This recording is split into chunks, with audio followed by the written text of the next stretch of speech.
দেখি তোমার হাতে মেহেদির রং কেমন হয়েছে। দেখে কি করবেন? মানুষ বলে মেয়েদের হাতে মেহেদির রং গাঢ় হলে নাকি স্বামী বেশি ভালোবাসে, তাই দেখতে চাইছি। আমি মুখ ভেঙিয়ে বললাম, কেন? নিজেই নিজের ভালোবাসার উপর বিশ্বাস করতে পারছেন না নাকি? শান ভুরু কুঁচকে বলল, আমি সেটা কখন বললাম? তাহলে দেখে কি করবেন? শান হালকা হেসে বলল, শুধু নিজে জানলে তো হবে না, পৃথিবীর সব মানুষেরও জানা প্রয়োজন আমি আমার বউকে কতটা ভালোবাসি, তাই না? ওনার কথা শুনে আমি এক পলক আমার হাতের দিকে তাকালাম, তারপর মুচকি হেসে বললাম, তাই নাকি? তাহলে দেখেন আপনার ভালোবাসার রং। কথাটা বলে আমি আমার হাত দুটো উঁচু করলাম। আমার হাতের মেহেদি রং অনেক সুন্দর হয়েছে। এই নিয়েও এতক্ষণ বড়রা প্রচুর মজা করেছে আমার সাথে। বন্যাকে আমাকে চোখে হারায়, তাই মেহেদির রংটা এতটা গাঢ় হয়েছে। বাহ, দেখছো আমি তোমাকে কতটা ভালোবাসি?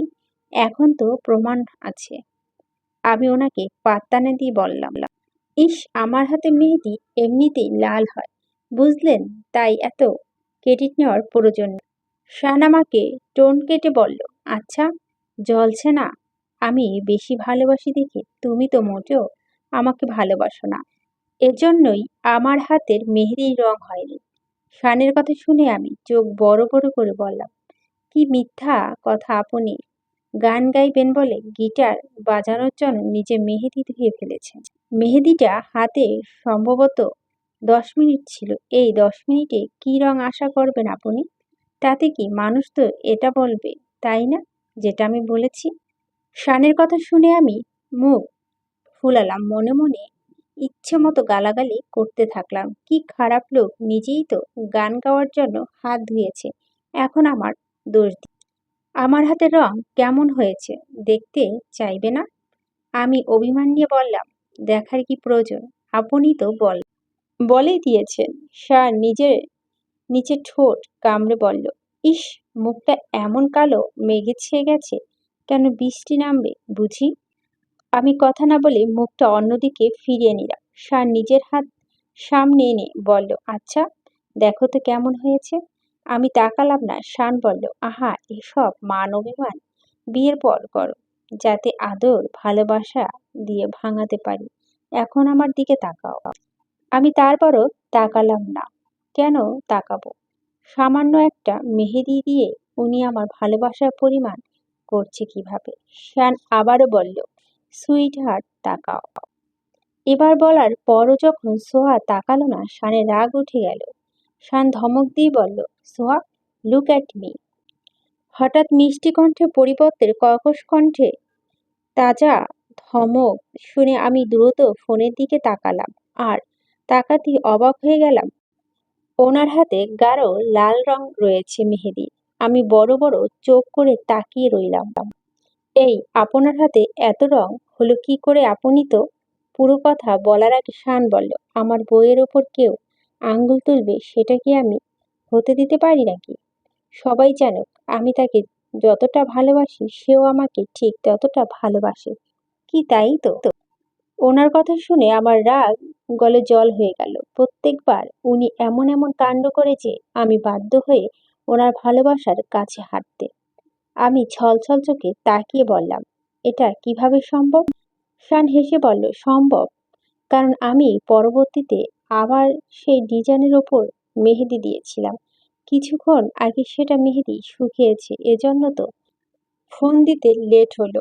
আমি একদৃষ্টিতে শানের দিকে তাকিয়ে রইলাম। শান বলল, এখন অভিমান ভেঙেছে কি? আমি নাকে পাটা ফুলিয়ে বললাম, কেন ভাঙবে? আমি তো আপনার ভালোবাসি না। রং তো এমনিতেই হয়, মানুষের হাতে তাকে কি আসে যায়? শান চোখ দিয়ে ইশারা করে বলল, ও তাহলে ভালোবাসো বুঝি? আমি চোখ ছোট ছোট করে গলা উঁচিয়ে বললাম, আপনার থেকেও বেশি। নো সুইট হার্ট, তুমি ভালোবাসতে পারো, বাট আমার থেকে বেশি না। আমি রেগে বললাম, বলছি তো আপনার থেকে আমি আমি বেশি ভালোবাসি, আমি বেশি ভালোবাসি, আমি বেশি, আমি বললাম, না, আমি বেশি। এখন কিন্তু কান্না করব না মানলে? শান হেসে বলল, ব্ল্যাকমেল করে কিছু আদায় করতে হয় কি করে কেউ তোমার থেকে শিখুক। আমি ওনাকে চোখ টিপে বললাম, বেশ করেছি, যেমন বর তেমন তো বই হতে হবে, তাই না? শান হালকা বলল, বুঝতে পারছি। আমার বোকা বউটা দিন দিন চালাক হয়ে যাচ্ছে। সারারাত বসে বসে গল্প করা আর দিন হলে পরে ঘুমানোটাই এই কয়েকদিনের রুটিন হয়ে গেছে আমার। কারণ সারাদিন পুরো বাড়ি ভর্তি এত মানুষ থাকে যে কথা বলার সুযোগই হয় না। বলা তো যায় না কে আমার কখন বলে উঠে মেয়েটা কি বেহাইয়া, বিয়ের আগেই স্বামীর সাথে প্রেম আলাপ করছে। বিশেষ করে বেশি বয়স্ক যারা, তাদের একটু সামলে চলতেই হয়। সন্ধ্যাবেলা হলুদের অনুষ্ঠান। পুরো বাড়ি বিভিন্ন রঙের ফুলের সাথে মরিচবাতি দিয়ে সাজানো হয়েছে। একদম ঝলমল করছে বাড়িটা। আব্বু আমাকে তা স্মৃতি আপুকে শাড়ি আর জুয়েলারি দিয়ে গেছে। জুয়েলারি বলতে ফুলের গহনা। অন্য দিনের মতো আমরা কাজিন আর ফুপু মামিরা মিলে আমাদের সাজিয়ে দিয়েছে। সাজানো হয়ে গেলেও বড়রা বাকি আয়োজন দেখার জন্য বেরিয়ে যায়। তখনই আমার ফোনটা বেজে উঠল। ফোনের স্ক্রিনে একদম স্পষ্ট হয়ে উঠে আছে, শান ইজ কলিং। বাট এখন চাইলেও আমি এ বিচ্ছুগুলার সামনে ফোন রিসিভ করতে পারবো না। তাহলেই শুরু হয়ে যাবে এদের পচানো। আমি হাতটা বাড়িয়ে ফোনটা কাটতে যাব, তখনই আমার কাজিন ঝুম আমার হাত ধরে বসলো। আমি চোখ বড় বড় করে বললাম, কি হয়েছে? ঝুম একটা শয়তানি হাসি দিয়ে বলল, দাঁড়া, শুধু তুই কথা বললে হবে? জিজুর সাথে আমাদেরও একটু সুযোগ দে। আমি ভুরু কুঁচকে বললাম, মানে? মানে হলো তিয়াশা এখন তুই হয়ে ভাইয়ার সাথে কথা বলবে। আমারও দেখি ভাইয়া তোকে কতটা ভালোবাসে। তুই আর তিয়াশার কণ্ঠের মধ্যে পার্থক্য করতে পারবে কিনা। আমি আঁকড়ে উঠে বললাম, ঝুম আপু, এটা ঠিক না। তিয়াশা তো আমার কণ্ঠ নকল করতে পারে। তাহলে উনি বুঝবে কিভাবে? কণ্ঠ নকল করলেই তো হলো না, কথা বলার ভঙ্গি তো অবশ্যই আলাদা হতে হবে, তাই না? দেখা যাক তোদের ভালোবাসা কতটা স্ট্রং। ঝুম আপু কথা শুনে আমিও ভাবলাম দেখি খানিকটা বাজিয়ে দেখি কি হয়। আমি সম্মতি দিলাম। প্রথমবার এসব তর্ক করতে করতে ফোনটা কেটে গেল। দ্বিতীয়বার ফোন দিতেই তিয়াশা রিসিভ করলো। আমার বুকের ভিতর ডিপ ডিপ করতে লাগলো। বুঝতে পারতে তো শান? ফোন স্পিকারে দেওয়া হলো। ওপাশ থেকে শান বলল, হ্যালো। তিয়াশা চুপ করে রইল। শান আবার বলল, কথা বলো, কি করছো এখন? তিয়াশা আমার মতো মিনমিনিয়ে গলায় বলল, এই তো সবাই সাজিয়ে দিয়ে গেল, বসে আছি চুপচাপ। খেয়েছো তো? হুম। ওর বাসায় সবাই ভালো? তিয়াশা একবার সবার দিকে তাকিয়ে বলল, ভালো। আমি অবাক হয়ে তাকিয়ে আছি। সদাচর তো শান আমার সাথে এভাবে কথা বলে না। সবাই গোল গোল চোখ তাকিয়ে আমাদের চারপাশ ঘিরে আছে। এদিকে ঝুম আপু মিনমিনে বলছে, কি রে সোহা, তুই বুঝি ঘন্টার পর ঘন্টা এমন নিরামিষ আলাপ করিস? আমি ভুরু কুঁচকে আপুর দিকে তাকালাম ব্যাপারটা বোঝার জন্য। তিয়াশাকে ইশারায় জিজ্ঞেস করলাম, বললাম যে আজ হঠাৎ আপনি এভাবে কথা বলছেন কেন? তিয়াশা আমার ঠোঁটের নড়ানো চড়ানো দেখে সেভাবেই শানকে বলল, আচ্ছা আপনি আজকে এভাবে কথা বলছেন কেন? কিভাবে? এই যে কেমন নিরামিষ নিরামিষ, সচরাচর এভাবে তো কথা বলেন না। শান একটু হেসে বলল, কারণ আমি জানি বউয়ের সাথে কি করে কথা বলতে হয় আর শালীদের সাথে কিভাবে। শানের কথা শুনে আমি বিষম খেয়ে কাশতে লাগলাম আর তিয়াশার কণ্ঠে বিস্মিত দিয়ে বলল, মানে? মানে পরে বোঝাচ্ছি, আগে কেউ আমার বউটাকে এক গ্লাস পানি এগিয়ে দাও। কথাটা শুনে আমার কাশি বন্ধ হয়ে গেল। সবাই থম মেরে বসে রইল। স্মৃতি আপু আমাকে পানি এগিয়ে দিতে আমি এক ঢুকে পানিটা খেয়ে নিলাম। আমার মুখে বিশ্বজয়ের একটা হাসি ফুটে উঠল। শান আবারও বলল, আমি জানি ফোনটা স্পিকারে দেওয়া। তুমি আমায় শুনতে পাচ্ছ সুইটহার্ট। তোমার নিঃশ্বাসের শব্দটা আমি খুব ভালো করে চিনি। যেখানে তুমি ভাবলে কি করে যে আমি অন্য কাউকে তুমি ভেবে ভুল করব? এতটা অবিশ্বাস আমার প্রতি। আমি তিয়াশার হাত থেকে ফোনটা কেড়ে নিয়ে বললাম, ছি ছি, এটা কি বললেন? আসলে এটা ঝুম আপু আর তিয়াশা মিলে আপনাকে পরীক্ষা করার জন্য করেছে। আমি এসব নিয়ে কিছুই জানি না। ঝুম আপু লজ্জা পেয়ে বলল, সরি জিজু, আমরা একটু মজা করে জন্যই এটা করেছি, প্লিজ কিছু মনে করবেন না। না, আমি কিছু মনে করি না। শালী হিসাবে এতটুকু মজা তোমরা করতেই পারো। তখনই তিয়াশা বলে উঠল, ওয়াও জিজু, সো সুইট অফ ইউ। আর কি কি গুণ আছে তোমার? কালকে গান শুনে ফিদা হয়ে গেছিলাম, আর আজকে তো তোমার উপর ক্রাশ খেয়ে গেলাম। শান হেসে বলল, সো স্যাড শালির সাহেবারা, এখন তো ক্রাশ খেয়ে কোনো লাভ নেই, কজ আমি অলরেডি একজন হয়ে গেছি, সো আমি তাকে ছাড়তে পারবো না। তিয়াশা আফসোস করে বলল, ইস, কেন যে সোহার আগে আমার সাথে তোমার দেখা হলো না। শান সোয়াকে জ্বালানোর জন্য মজা করে বলল, রিয়েলি? তাহলে তোমার বোনকে বলো আমাকে ছেড়ে দিতে, তাহলে কিছু একটা হলে হতে পারে। শানের কথা শুনে আমার চোখগুলো স্বাভাবিকভাবে তুলনায় বড় হয়ে গেল। রাগান্বিত কণ্ঠে তিয়াশার মাথা গাঁট্টা মেরে বললাম, আর কত ক্রাশ খাইবি রে তুই? পৃথিবীর এমন কোনো ছেলে বাকি আছে যে ক্রাশ খাস না? তিয়াশা ঠোঁট ফুলিয়ে বলল, এখন পৃথিবীর সব ছেলেকে যদি ভালো লাগে আমার কি করার আছে? তিয়াশার কথা শুনে সবাই একযোগে হাসতে লাগলো। শান ওপাশ থেকে বলল, আহা বেচারি বাচ্চা একটা মেয়ে, এত সিনকেট করছো কেন? শানের কথা শুনে রাগ আরো সপ্তমে উঠে গেল। এইবার হো সবগুলো, এখনই রুম থেকে বের হ বলছি। সবগুলোকে কান ধরে বের করে দিয়ে ধরাম করে দরজা বন্ধ করে দিলাম। আমাকে ছেড়ে দেওয়ার এত তারা দেখছি, ভালোবাসার সব পালিয়েছে নাকি? তোমার কিছু যায় আসে নাকি? তাতে তুমি তো একমাত্র অন্যকে ধরিয়ে দিয়েছ কথা বলতে, আমার থেকে পিছু ছাড়াতে। আমি কতবার বলবো আমি কিছু করিনি, এগুলো সব ওদের কারসাজি। হুম, কিন্তু যদি বুঝতে না পারতাম কেসটা তো আমি খেতাম, তখন তো তুমি উল্টা বুঝতে, তাই না? আমি জানতাম আপনি ঠিক বুঝতে পারবেন, এটা বিশ্বাস। হুম, ওকে, এইবার ঝটপট হলুদের সাজে আমাকে কয়েকটা পিক দাও তো, আর ভিডিও কল দিচ্ছি। না, না মানে? না মানে না, না পিক পাবেন আর না ভিডিও কল কথা বলতে পারবেন। এটা আপনার শাস্তি আমাকে কষ্ট দেওয়ার। এখন দোষটা তুমি করলে আর শাস্তিটা আমি পেলাম, এটা কেমন নীতি? আমি কিন্তু চাইলেই রাগ করতে পারতাম। করেন রাগ, তাতে আমার কি? আমি তো দিব না পিক। ওকে, দিতে হবে না, আমার জিনিস আমারই জোগাড় করতে নিব। আমি চোখ বড় বড় করে বললাম, কি করবেন আপনি?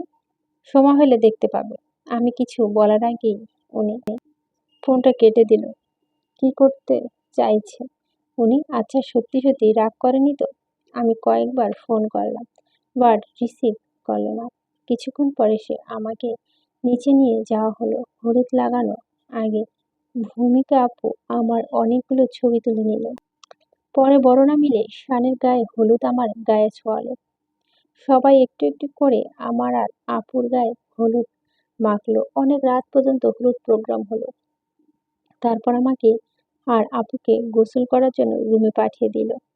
আজকে আমাদের রুমে কেউ থাকবে না, ওদের জন্য অন্য রুমে ব্যবস্থা করা হয়েছে। এটা শুনে ভালো লাগলো।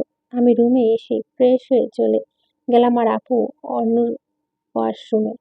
ফ্রেশ হয়ে এসে চুল মুছতে মুছতে আমি এসে বেডের উপরে বসলাম। আপু ফ্রেশ হয়ে আসলো। আমি বিরক্ত নিয়ে বললাম, উফ, এই মিষ্টি খেতে খেতে একদিনে মোটা হয়ে যাবো আমি। আপু হাসলো, আচ্ছা ভাইয়া তখন কাজে রাগ করেনি? করেনি আবার? তোদের জন্য সব ঝড় আমার উপর দিয়ে গেল।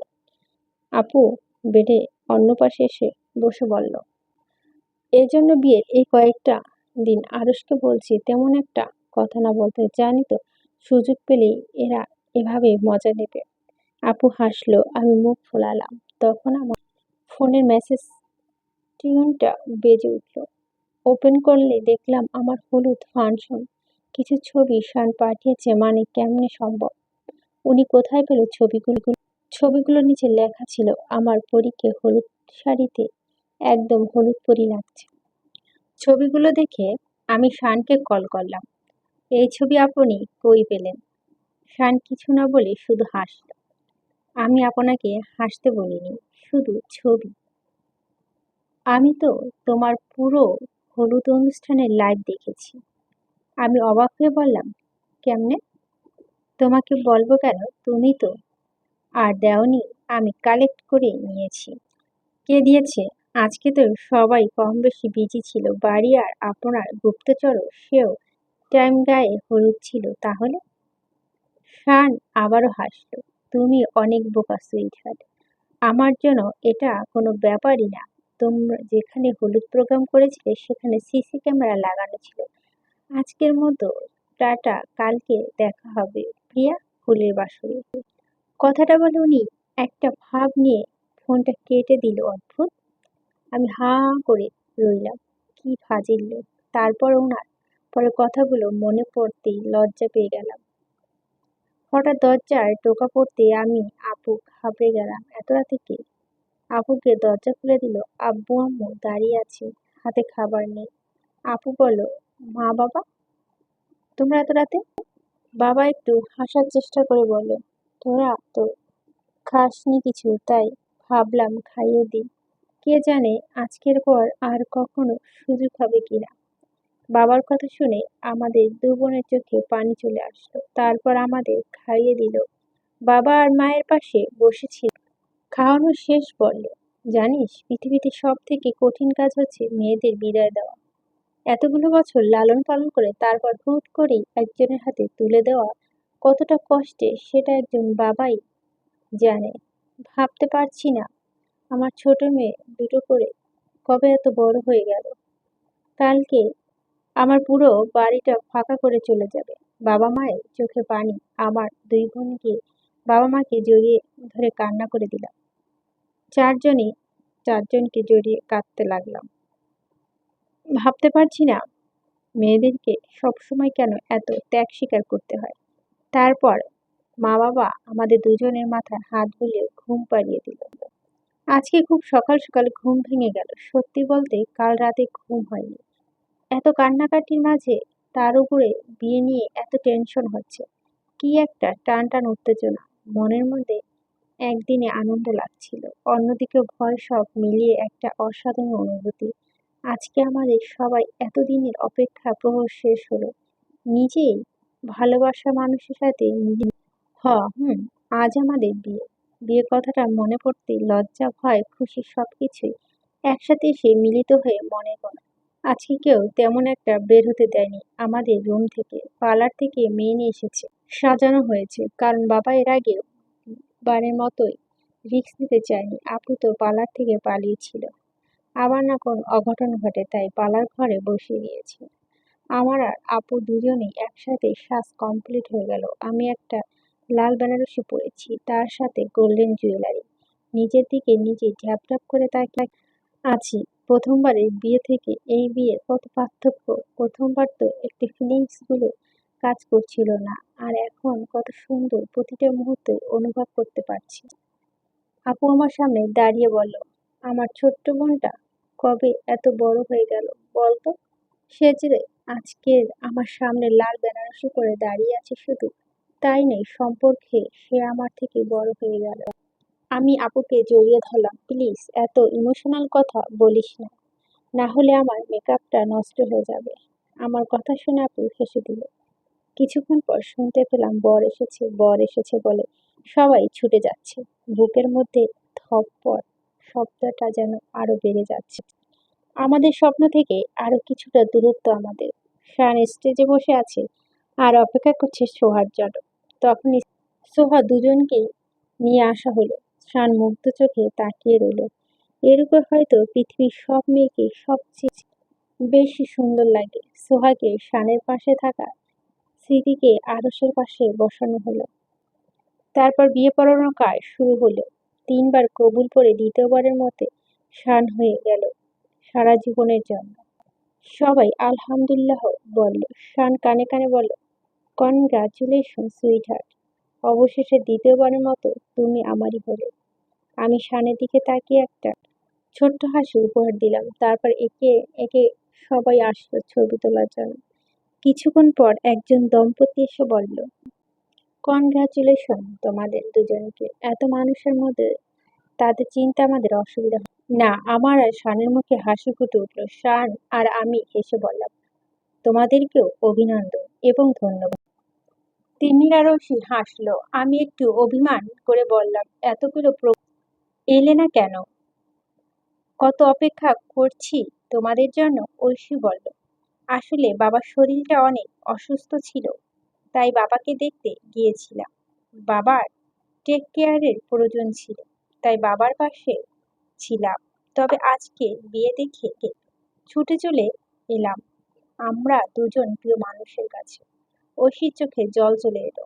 আজও ঐশী শানকে দেখলে নিজের চোখে পানি আটকাতে পারে না। তবে আগের মতো ফিলিংস গুলো আর কাজ করে না।